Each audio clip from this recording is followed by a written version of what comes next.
Saudações acadêmicas a toda a comunidade estudantil, especialmente ao docente Abílio Muxanga. Respondo pelo nome de Âncora Jane Reginaldo Wamba, sou estudante do Instituto Superior de Comunicação e Imagem de Moçambique. Bom, este trabalho é especificamente para a cadeira de Contabilidade Financeira 2, a qual o tema sobre hoje é a norma de contabilidade e relato financeiro 12, que trata sobre impostos sobre o rendimento correntes e diferidos.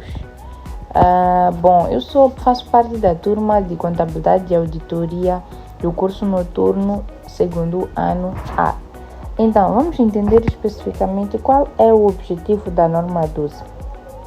A norma de contabilidade e relato financeiro 12 estabelece o reconhecimento dos impostos correntes e diferidos, a contabilização das consequências fiscais atuais e também futuras, e por fim a divulgação de informação relacionada com o imposto sobre o rendimento.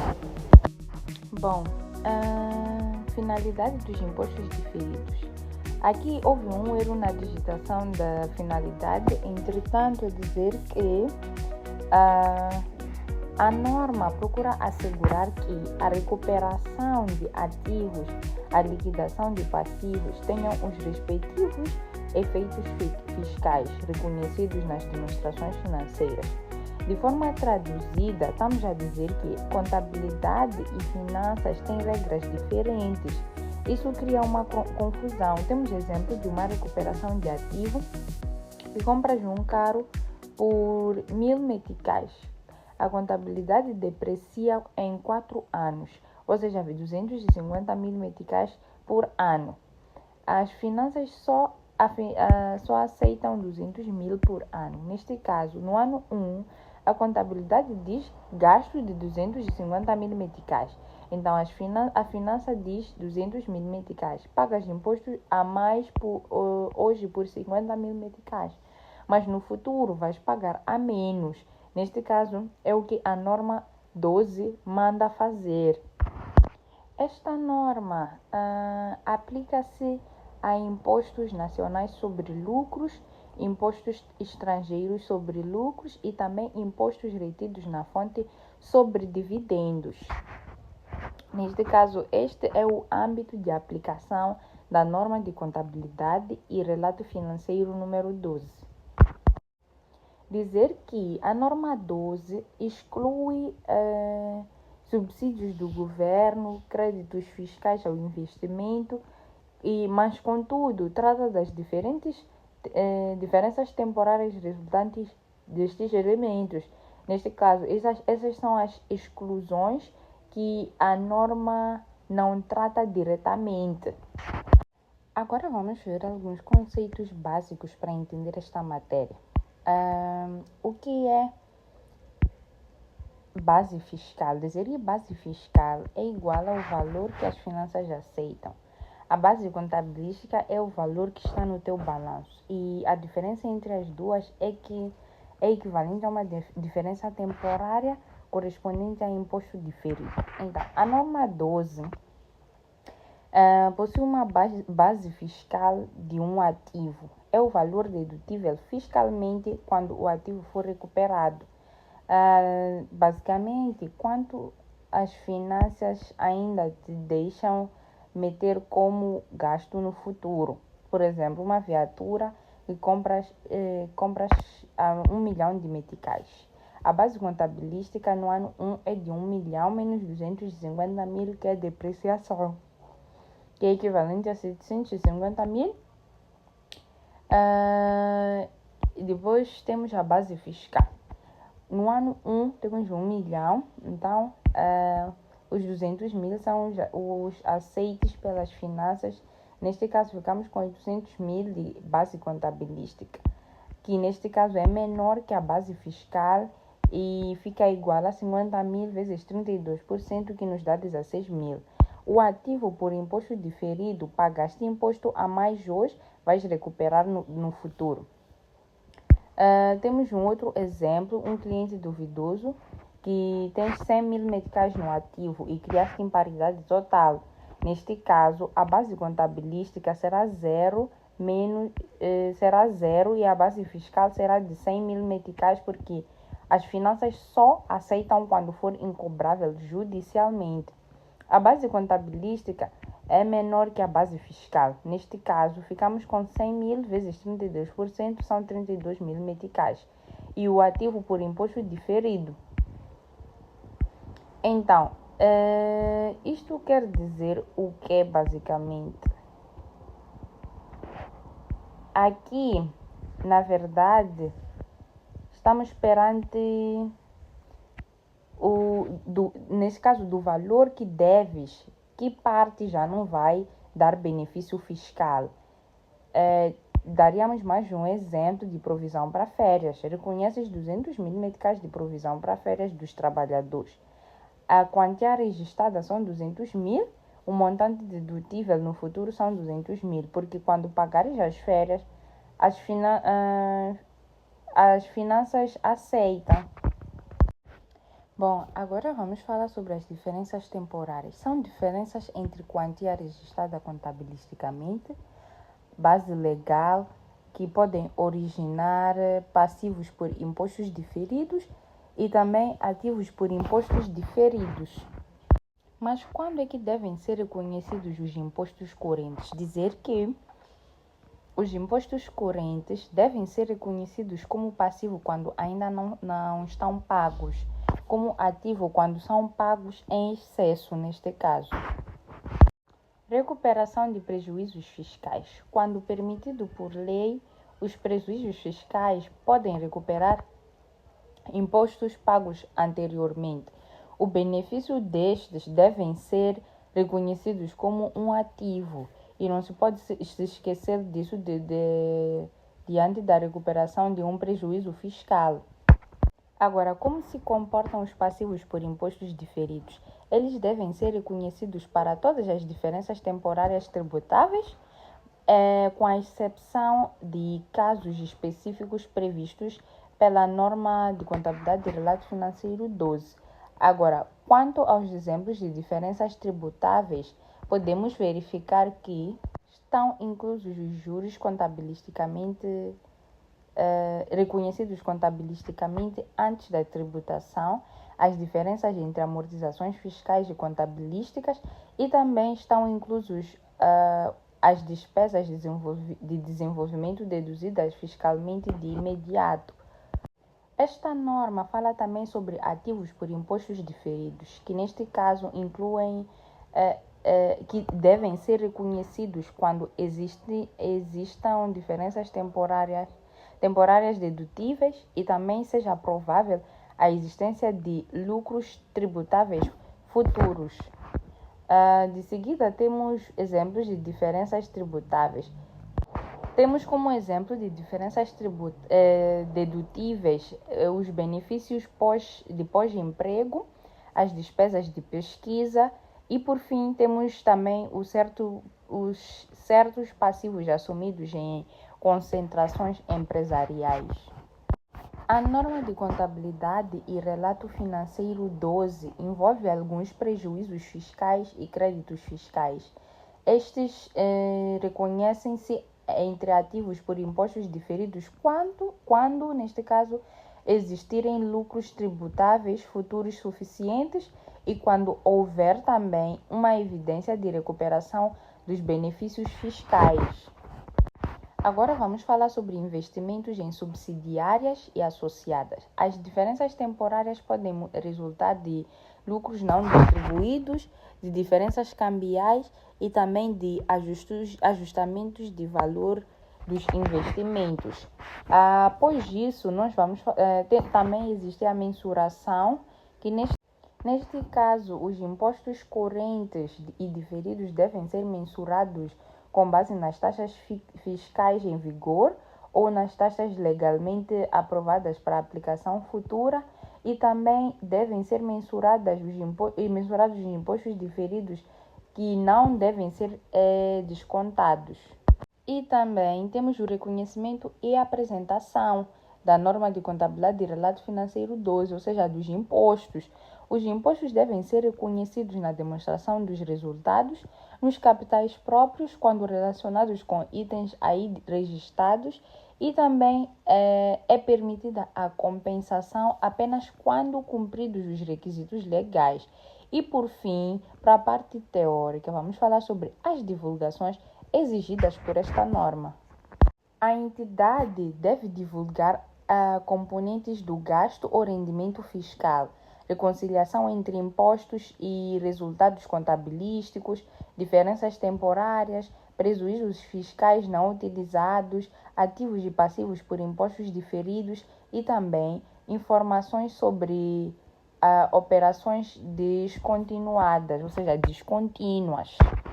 Bom, uma vez entendida a teoria relacionada à norma de contabilidade e relato financeiro 12, vamos agora passar para a resolução daqueles que são os exercícios práticos.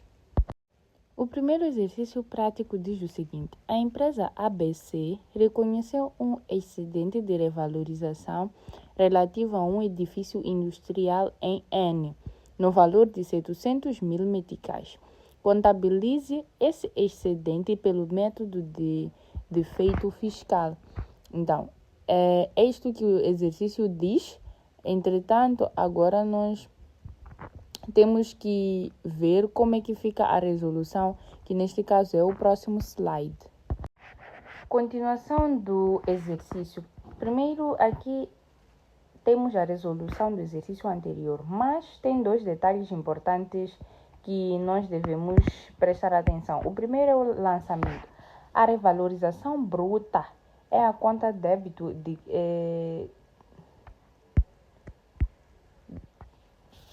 aqui houve um aumento do edifício em 700 mil meticais e reconhecemos o excedente bruto no capital próprio, ou seja, aqui usou-se 562 outros excessos em vez de 55 excedentes de revalorização. É o mesmo, na verdade depende do plano de contas que se adota na empresa. Mas quando for para resolver, temos que usar a conta adequada no nosso país. Então, segundo o lançamento, temos o efeito fiscal. A conta débito da conta 5622, impostos diferidos no valor de 177 mil, e crédito da conta 4462, passivos por impostos diferidos. Então, aqui, para nós acharmos os 175 mil, basicamente calculamos os 700 meticais vezes 25%, que nos dá 175 meticais.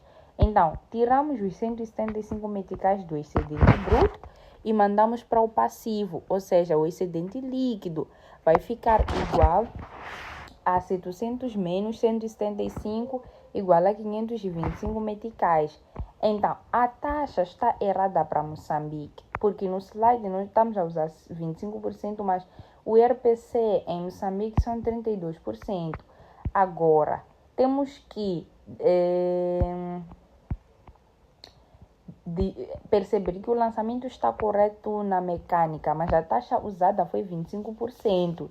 Enquanto que a taxa geral de IRPC em Moçambique são 32%, de acordo com a norma 12. Se usássemos a taxa correta, o passivo por imposto diferido seria 700 vezes 32%, que seriam 224 meticais. O excedente líquido seria 476 meticais. Mas por que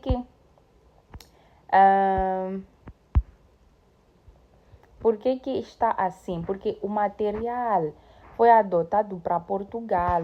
Lá é onde a taxa geralmente são 25% foram 25% durante anos. Mas nós temos que prestar muita atenção, porque temos que usar a taxa correta. Qual é o impacto se a taxa mudar de 32% para 30% no próximo ano? Ajustamos o passivo por imposto diferido e a diferença vai para resultados, de acordo com a norma de contabilidade e relato financeiro 12. Ou seja, o lançamento está correto para Moçambique. É débito da conta 43, ativos fixos tangíveis, no valor de 700 mil e crédito da conta excedentes de revalorização no valor de 476 mil. E também dizer que aqui o slide usa a taxa de 25, mas devemos usar 32. O imposto diferido, em vez de serem 175 mil, serão 224 mil meticais, não mil. E o excedente líquido, em vez de 525, passa a ser 476. Logo, temos que resolver com 32 e adotar a taxa moçambicana. Bom, vamos passar para o segundo exercício que diz o seguinte. Uma empresa teve um prejuízo fiscal de 100 mil meticais no ano corrente. Este prejuízo pode ser usado para compensar lucros tributáveis nos próximos anos e a taxa de imposto da empresa é de 25%. Bom, agora vamos falar sobre o exercício prático sobre prejuízo fiscal e ativo por imposto diferido. Esse é um exercício que testa se sabes quando cria ativo por imposto diferido. Então, o prejuízo fiscal é de 100 mil meticais. Pode compensar lucros futuros com taxa de 25%. A lógica da norma de contabilidade e relato financeiro 12 é que, se tiveste prejuízo fiscal este ano, não pagaste IRPC, mas esse prejuízo é um crédito fiscal, ou seja, vai abater imposto nos próximos anos quando tiveres lucro. Agora, isso é um benefício econômico futuro, ou seja, ativo é um ativo. A norma de contabilidade de relato financeiro 12 diz que o valor do ativo são 100 mil meticais vezes os 25%, que nos dá os 25 mil meticais. Agora passamos para o lançamento. Aqui temos a conta a débito, que é a conta 331, ativos por impostos diferidos, e a conta no valor de 25 mil, e a conta a crédito, que é a 81, impostos sobre o rendimento diferido, no valor de 25 mil. Aqui, o que quer dizer é que reconheces um ativo de 25 mil porque vais pagar menos imposto no futuro. O ganho vai a resultados, reduz o prejuízo contabilístico do ano. A condição crítica é que a norma de contabilidade de relato financeiro 12 só podes reconhecer o ativo se for provável que vais ter lucros tributáveis futuros para usar o prejuízo. Essa empresa faliu e não vai operar mais, por exemplo. Reconhecemos o ativo ou não? Dizer que não. Se não há lucro futuro provável, não reconhecemos. O princípio da prudência diz que é provável. Plano de negócios, encomendas futuras, contratos assinados. Bom, temos que prestar muita atenção. Aqui, na verdade, estamos a usar 25% porque este exercício tem como base a taxa antiga de Portugal. Mas espero que não se esqueçam que eu falei que a taxa certa a usar são os 32%, porque é a taxa em vigor de RPS para Moçambique. Por fim, temos esse exercício prático que diz o seguinte. Uma empresa tem uma provisão de 100 mil meticais para um processo judicial. Esta provisão é reconhecida no ano corrente, mas não é dedutível para efeitos fiscais até que o pagamento seja efetuado. A taxa de imposto é de 25%. Bom, vamos usar a taxa de imposto como 25% porque é o que o exercício diz, mas geralmente quando trata-se de IRPC, nós temos que usar a taxa de imposto referente a 32%. Bom, o que aconteceu aqui? A empresa constituiu uma provisão de 10 mil meticais, por exemplo, provisão para garantias, processos judiciais e férias. A contabilidade reconhece o gasto logo, neste caso 10 mil meticais, na conta 68. Finanças só aceita o gasto quando é pago, ou seja, hoje aceita zero. O resultado será a base contabilística do passivo, que será igual a 10 mil meticais, menos base fiscal do passivo, que será igual a zero. A diferença será igual a 10 meticais, que é a base contabilística. o passivo será maior que a base fiscal e o passivo base fiscal de passivo. O ativo por imposto diferido, de acordo com a norma 12, o cálculo do exercício ficaria 10.000 vezes 25% e ficam 2.500 meticais. Bom, pagamos imposto a mais hoje porque a provisão não foi aceita. Neste caso, quando pagarmos a provisão no futuro, as finanças aceitam e nós pagamos menos 2.500 meticais de imposto. Esse é o benefício fiscal futuro. Ou seja, o lançamento vai ficar conta a débito no valor de conta a débito na conta 331, ativos por impostos diferidos no valor de 2.500 e conta a crédito na conta 8 e a crédito na conta 81, impostos diferidos, proveito no valor de 2.500. Bom, aqui como eu já havia dito, até podíamos usar a taxa de 32%, entretanto, como o exercício pede que seja usado 25%, vai ser essa taxa. Aqui, na verdade, a lógica mantém-se, porque a diferença temporária é dedutível, porque a despesa só será aceita fiscalmente no futuro. Então, provisão para multas, criamos ativo? A resposta é não. Por quê? Porque a multa é diferença permanente, nunca será dedutível. De acordo com a norma de contabilidade e relato financeiro 12, a base fiscal é igual à base contabilística, a diferença será zero. E se a provisão nunca for usada e nós revertermos, significa que revertemos também o ativo por imposto diferido, ou seja, debitamos a 81 e creditamos a 331 por 2.500. Qual seria a diferença entre esta provisão e o prejuízo fiscal do slide anterior? O mecanismo, na verdade, é igual, só que a origem é diferente. O prejuízo fiscal vai ser igual à falta de lucro e a provisão vai ser igual à despesa antecipada, mas ambos, neste caso, geram ativo de acordo com a norma 12. Então, o lucro futuro vai ser provável. Então, este foi o trabalho sobre a norma de contabilidade e relato financeiro 12. Eu espero que tenha dado para perceber alguma coisa e acredito que nos vejamos num futuro muito, muito próximo. Então, fiquem com Deus e até a próxima.